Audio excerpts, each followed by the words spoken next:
Bonjour à tous et bienvenue dans cette vidéo vous indiquant comment vous pouvez utiliser l'application Notebook. Notebook est ici sur mon mobile en bas à droite et c'est une application qui vous permet de pouvoir réaliser tous vos projets. Quand vous cliquez sur la première fois, il vous propose de créer un compte ou pas, mais vous pouvez très bien désactiver cela et rentrer dans l'application sans saisir une seule adresse mail.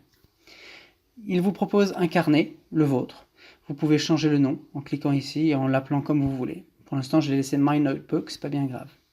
Lorsque vous cliquez dessus, il vous montre les différentes notes que vous avez, celle qui est en jaune et celle qui était par défaut proposée par l'application, et celle que vous voyez en haut et celle que j'ai réalisée, qui est un exemple de projet que des élèves pourraient ou peuvent réaliser. Je vous le montre finalisé et je le décortiquerai avec vous pas à pas. Lorsque je clique sur la note, vous voyez, ici en haut, j'ai saisi le nom du fichier, qui sera ensuite envoyé avec le petit bouton Share qui est juste à côté, et il est bon qu'il soit bien nommé, car l'enseignant qui récupérera le fichier devra pouvoir savoir identifier quels sont les élèves, ou quels sont les différents binômes qui ont travaillé sur le projet abordé. J'ai mis les noms des élèves en haut, au cas où, un certain Paul B et Samantha F. Le titre du projet s'appellera Last Weekend. Les élèves devront parler de leur week-end dernier.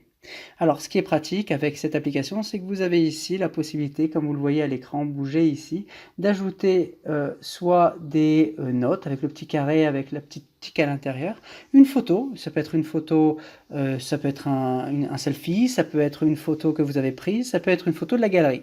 Vous pouvez également vous enregistrer avec le petit microphone. Vous pouvez griffonner quelque chose, insérer un trait ou rajouter un élément du calendrier. Alors je vais essayer de vous montrer l'étendue de cette application. Tout d'abord, l'élève raconte son week-end en disant « Last weekend, I did some exciting things ». Donc il introduit une phrase avec un paramètre écrit. « Firstly, I did my homework ».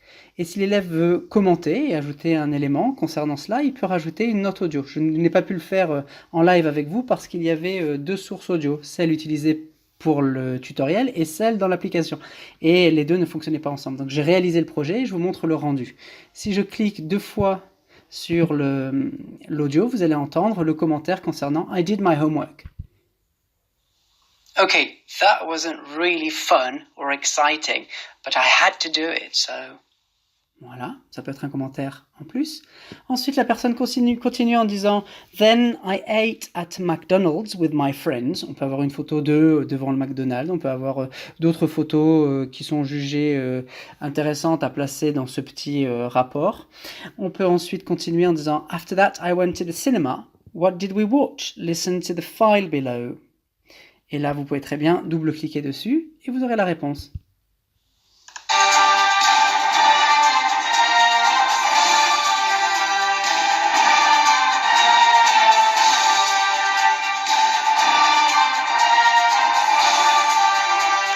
Yes, we watched the last Avengers film. It was the Endgame. Vous pouvez rajouter des commentaires du genre « I was excellent » or « That was a turnip »,« That was average » or « I didn't like it ». À vous de voir, l'élève peut rajouter des commentaires audio ou écrits comme il le souhaite. Il peut aussi dire « I didn't do everything as planned though ». Il peut très bien dire « Voilà, j'avais prévu ça, ça et ça ». Il a coché ce qu'il a fait et il n'a pas coché ce qui est resté à faire. Mais vous voyez, en cliquant dessus, vous pouvez très bien désactiver les différents éléments, ce qui est très pratique, ce qui veut dire que même les autres élèves, lorsque ce travail sera projeté en classe, les élèves pourront dire ben voilà, il a fait ci, il a fait ça, il n'a pas fait ci, il n'a pas fait ça. Voilà. Et enfin, en fin de projet, vous pouvez tout simplement ajouter But all in all, I had a brilliant weekend. La personne peut griffonner un petit quelque chose et ajouter ce petit élément là en ajoutant un dessin. Et au final, on peut avoir un audio que l'on peut écouter en double-cliquant dessus. And you, what did you do last weekend? On peut ouvrir en demandant « Et vous, qu'avez-vous fait ?» Voilà, donc toutes ces interactivités possibles. Je vous montre un petit peu comment on peut rajouter par exemple de l'audio.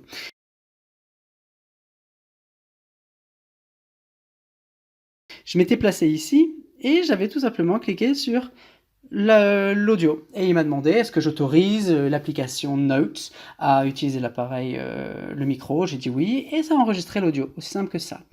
Pour ajouter une photo, je vous montre comment on fait. Vous vous placez à la fin de votre phrase, vous choisissez l'appareil photo qui est ici et lorsque vous cliquez dessus, il vous propose normalement soit l'appareil photo tel qu'il est là. Donc là, si je monte, je verrai mon ordinateur. Voilà. Mais je peux aussi passer dans la galerie. Et là, je trouve toutes les photos qui sont à disposition. On peut rajouter telle ou telle photo, on peut les cocher, etc. Et il vous les rajoutera. Donc si je fais ça, il la rajoute. Voilà. Bon, j'en ai deux, c'est pas très utile, mais c'était pour vous montrer à quel point c'était simplissime de pouvoir faire cela. On va essayer d'en supprimer un en se mettant là. Hop, voilà. Il ne nous en reste plus qu'un. Encore un audio très simple à rajouter. Ici, pour rajouter des petites cases, si je voulais en rajouter une autre, c'est-à-dire, ben voilà, il suffit de faire entrée, point ici, et entrée. Mais sinon, j'ai cliqué, comme vous pouvez le voir, sur la barre ici, sur le petit bouton avec la coche dedans, et automatiquement, il vous rajoute les différents éléments. Et dès que vous passez à la ligne suivante, comme ceci, il vous rajoute une case. Et quand vous quittez l'application, vous pouvez ensuite cocher ou décocher les différentes cases. Pour le petit dessin, quand vous voulez dessiner, eh bien vous cliquez tout simplement ici. Et là, une page apparaît et vous griffonnez ce que vous voulez. Voilà. Alors, si je n'en veux pas, je fais ceci, cela. Ou alors, je valide en revenant en arrière. Et vous voyez, il est ici. Voilà. Alors, ce qui est un peu difficile après, c'est à trouver l'endroit. Puisque, ah oui, vous pouvez changer de couleur. Et ce sera plutôt pratique pour quand vous êtes en blanc, c'est difficile de savoir où se positionner pour mettre le curseur. Mais si vous changez de couleur, le fond, l'arrière-plan, que vous mettez du bleu, eh bien vous verrez tout de suite où vous placez. Voilà, vous placez votre curseur ici et vous pouvez supprimer ce qui ne vous intéresse pas. Voilà. Je repasse en couleur blanche, ce qui est quand même plus agréable. Voilà. Et mon travail est terminé. Maintenant, ce qui est pratique aussi, c'est de pouvoir exporter. Non, merci. Ce qui est pratique, c'est de pouvoir exporter ce travail. Alors, je viens ici, je reclique sur ma note. En haut, il y a le bouton partager. Je clique dessus et il me dit, comme vous le voyez à l'écran, soit exporter en PDF. Alors ça, c'est pas mal, mais tout ce qui est audio, je ne pourrais pas le lire. Ou alors l'exporter en une note ZNote, c'est-à-dire tout autre logiciel qui a l'application ZNote pourra lire la note telle qu'elle est ici. Dans un premier temps, je vais faire Export as PDF. Je clique dessus. Il me demande où je veux l'exporter. Puisque nous, on est sur le NT de la Réunion, je vais cliquer sur Nextcloud. Dans le dossier, voilà, qui porte mon nom, très bien. Et j'upload. Je vérifie que le transfert se fasse. Voilà, c'est uploadé, pas de souci, c'est bien fait. Maintenant, si je veux faire la même chose, mais je veux l'envoyer en mode ZNote, je clique sur Export as ZNote. Non, je n'ai pas envie de la protéger, donc je clique sur non. Mais on pourrait, en l'occurrence. Et je peux l'envoyer de la même manière par Nextcloud. Il me dit, il y a déjà le fichier que vous voyez ici en PDF qui est envoyé. Je dis, envoie-moi cela. Je vérifie dans la barre des tâches. Voilà, le fichier est envoyé avec l'audio, tout le nécessaire. Voilà, mon travail est terminé du côté élève. L'élève a fait sa production, il l'a exporté soit en PDF, soit en format ZNote, avec le nom, c'est très important. Et l'enseignant va pouvoir de son côté récupérer le travail convenablement réalisé.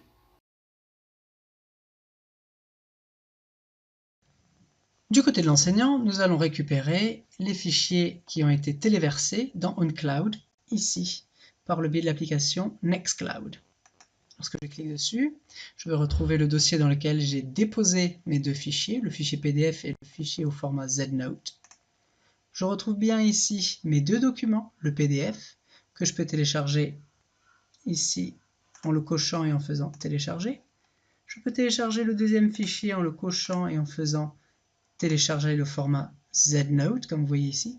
Et si je veux les prendre tous les deux, je les coche là et je clique sur télécharger. Et cette fois-ci, j'aurai un fichier .zip qu'il faudra après que je dézip, ce qui est peut-être le moins simple pour les uns et les autres. Je retrouve mon fichier PDF, mon fichier au format ZNote et mon fichier zip. Celui-là, nous n'en avons pas besoin pour aujourd'hui, je le supprime. Maintenant, je vais ouvrir le logiciel Note sur mon ordinateur. Je clique dessus, il s'ouvre, il apparaît ici. Par défaut, j'arrive dans le dossier qui s'appelle My Notebook, dans lequel il n'y a rien. Lorsque je rentre dedans, je peux prendre tout simplement celui-là et le déposer dedans. Je retrouve automatiquement la production des élèves.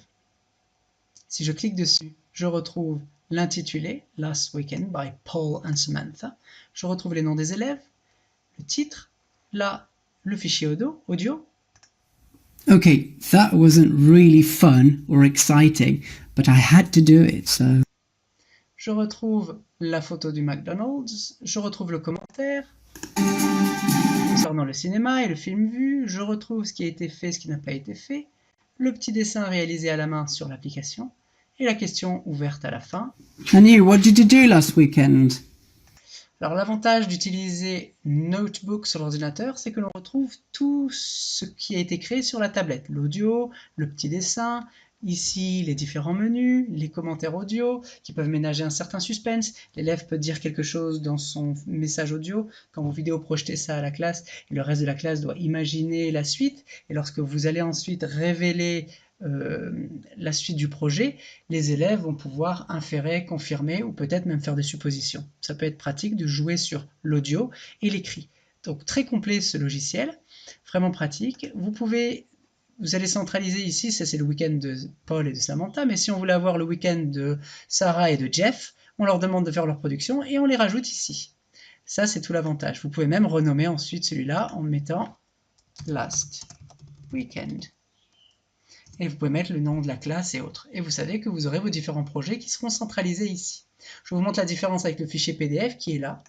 Lorsque vous ouvrez le PDF, eh bien, vous perdez beaucoup en qualité. Vous avez l'image, certes, mais vous n'avez plus d'audio. Vous avez certes là les petits to-do list qui apparaît, mais il n'y a plus l'audio.